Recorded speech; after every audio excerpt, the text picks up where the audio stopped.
Kindiki, how are you doing? I hope you are fine. Now, another development. There's something that has sparked conversation in the political rooms and tables in this country, and that is the DP position.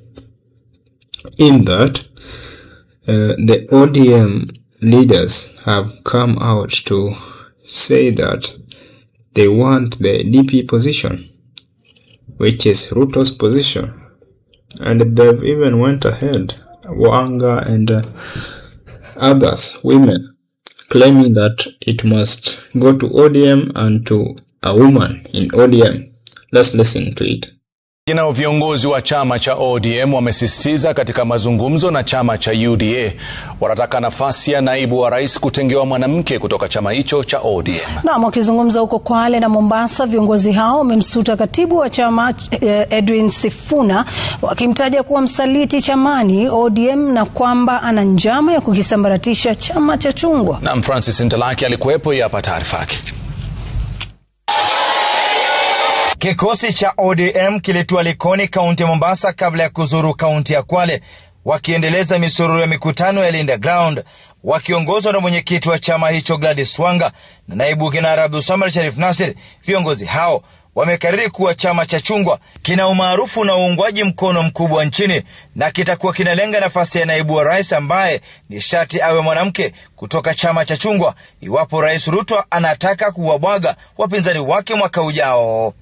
And we are telling you, His Excellency, if you want your government to succeed, if you want your second term, look at the women. Women are 28 million voters.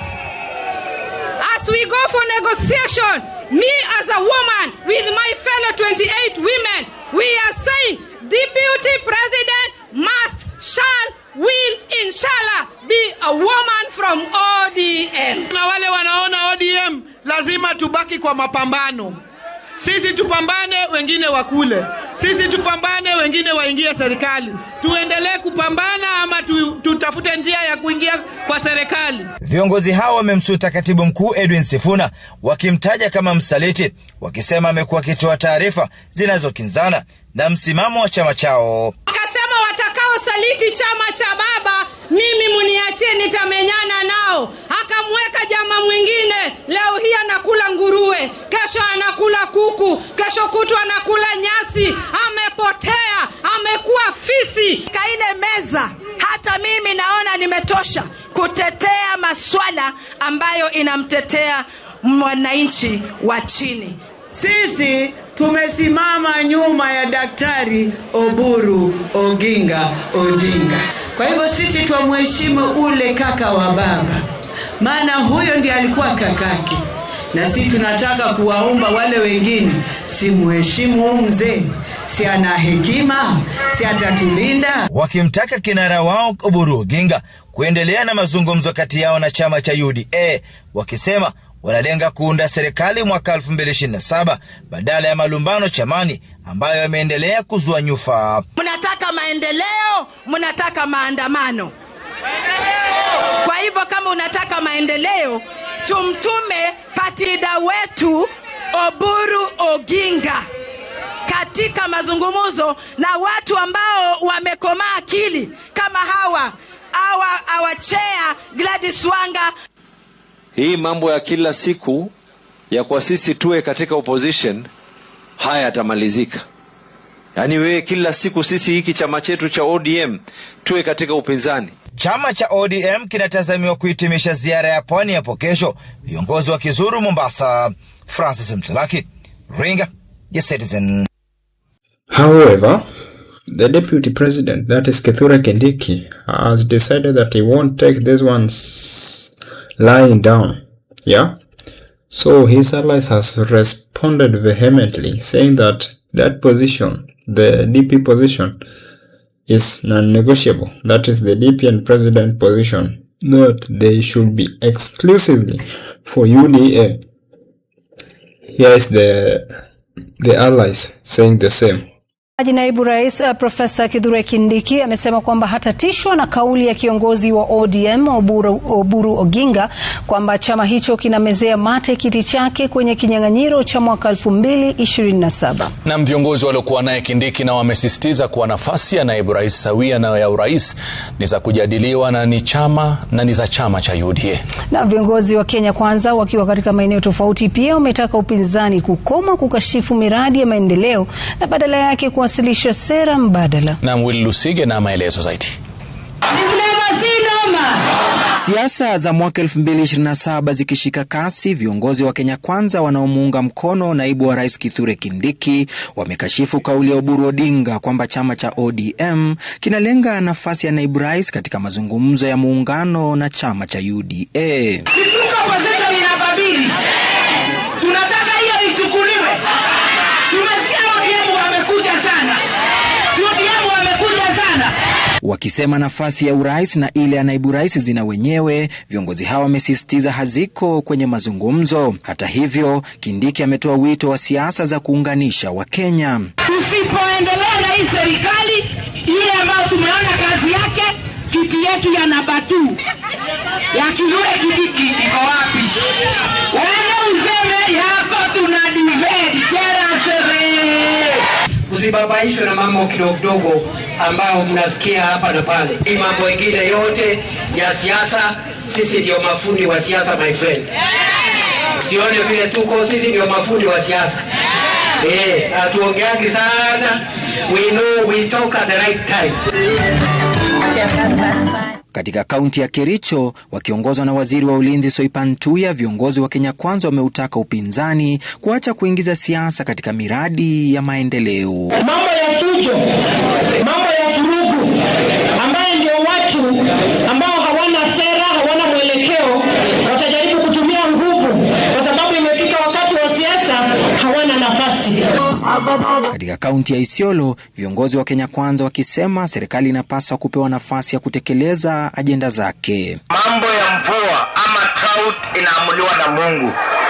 Nyinyi ambaye mnakula mnashiba, msifanyie siasa mambo ya drought katika sehemu ya northern part of the country. Kazi yao ni kuongea, hawana agenda, hawana mpango, hawana sera, hawana mahali ya kwenda, ni maadui ya development katika nchi yetu ya Kenya. Anashinda akisema ati wajumbe wetu wanaishi Nairobi, magavana zetu wanaishi Nairobi. Kama wanaishi Nairobi, nyinyi raia ndio mtadili na yeye, sio yeye. Willy Lusige, runinga ya Citizen. Now listen to this. There was once a wedding in the village. The groom had already chosen his best man, suit fitted, shoes polished, position secured. Then halfway through the reception, one uncle stood up and whispered, "By the way, that best man's seat is negotiable." Suddenly, aunties started adjusting wigs. Cousins started smiling differently. The original best man began sweating. The groom, he just sipped his soda quietly. Welcome to politics, where even the deputy president's seat can become negotiable mid-ceremony. Now, let's talk about what's happening inside the so-called broad-based arrangement between Orange Democratic Movement and United Democratic Alliance. Because this DP conversation, hii si mchezo. The DP seat, negotiation or political chess. Not long ago, Oburu Odinga stood before Kithure Kindiki and publicly said ODM is not interested in the deputy president position in 2027. Calm, diplomatic, cooperative. Backlash followed immediately. ODM supporters asked, "So we are in government, but not negotiating power?" Within days, Oburu adjusted the script. Suddenly, ODM will fight for the DP seat. Kenyan politics translation, pressure ilikuwa imechemka. Then enters Gladys Wanga and Fatuma Mohamed. Gladys Wanga and Fatuma Mohamed raises the stakes. Message: if ODM is supporting 2027, then the DP seat must come to ODM and preferably to a woman. Now, let's not pretend we don't see what's happening. Wanga is a two-term governor. No, sorry. Wanga is a first-term governor now. But her national profile is rising. Strong grassroots base. If ODM gets DP, she's in that shortlist immediately. Politics 101. You don't demand a seat you don't see yourself sitting in. Then, the Kindiki's camp fires back. Kindiki's allies responded instantly. The president and deputy president positions belong to UDA. Translation: this seat is not on the bargaining table. And remember, Kithure Kindiki only recently became DP after Rigathi Gachagua's dramatic impeachment. So imagine the optics. You just settle into office, then coalition partners start measuring your chair. Of course, his camp is defensive. So what is really going on? Let's break it down calmly. ODM is testing its value. ODM knows it cannot enter 2027 as a silent passenger. If they deliver votes, they must demand power. Otherwise, they look weak to their base. The DP seat is symbolic. It signals relevance. Without it, ODM risks appearing like an extension department of UDA. Ruto is playing for ditches. Now, here's the interesting angle. What if this DP noise is not ODM freelancing, but strategic pressure? President William Ruto is a political chess master. By allowing ODM voices to publicly demand DP, he pressures Kindiki to consolidate Mount Kenya faster. He tests ODM loyalty. He keeps everyone dependent on him. He reminds both sides that he controls the final decision. Classic divide and balance of politics. Nobody feels fully secure, and when nobody feels secure, the center holds power. Then let's look at the Mount Kenya equation.